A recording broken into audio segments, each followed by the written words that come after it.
નમસ્કાર દોસ્તો, આ છે કુંડળધામ. એનું પાર્કિંગ છે. પાર્કિંગથી તમને આખું કેમ્પસ બતાવું. આ તમે જોઈ શકો છો, મારા ફાધર ઊભા છે, ત્યાંથી અંદર જવાય છે. અને આ આખું તેના જે પાણીના ઝરા અને જે કહેવાય ને જંગલનું એ વખતેનું કેવું નીલકંઠોની ફરતા કેવા કેવા એ વખતેના પ્રસંગો હતા એના દર્શાવતા અહીંયા બધા સ્ટેચ્યુ મૂકેલા છે. તમે જોઈ શકો છો, મહારાજના ધ્યાન કરતા, નીલકંઠોની ધ્યાન કરતા દેખાડાય છે. બધા પશુ પ્રાણી ને બધું ટોટલી બતાવેલું છે. રાજાનો જે કિસ્સો છે એ બી બતાવેલો છે એ વખતેનો. અને દંડવત લીલા છે તો સંતો અને મહારાજ એકબીજાને દંડવત લીલા કરતા એવું કંઈ. અને આ નીલકંઠવણની વચ્ચે, પાણીના વચ્ચે બહુ સરસ રીતે સ્થાપિત કરે છે. હાથી છે, અહીંયા દર્શન કરવા લાયક ઘણી વસ્તુ છે. તમે આવો તો ખાસ મુલાકાત જરૂર લેજો.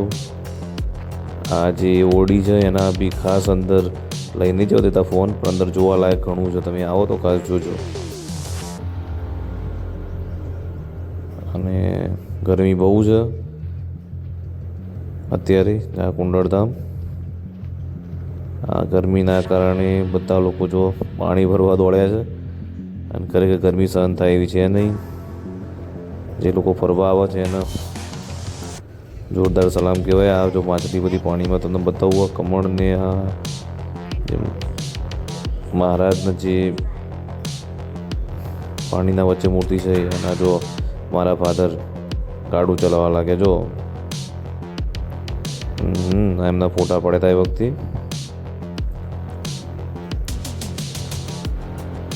મારા ભક્તિબા, હા એવું સ્ટેચ્યુ મૂકેલું છે, ઉપર ચડાઈને બધા ફોટા પડાવે છે. તમે જોઈ શકો છો, બહુ સરસ છે. તમે આવો તો ખાસ મુલાકાત જરૂર લેજો. જોઈ શકો તમે.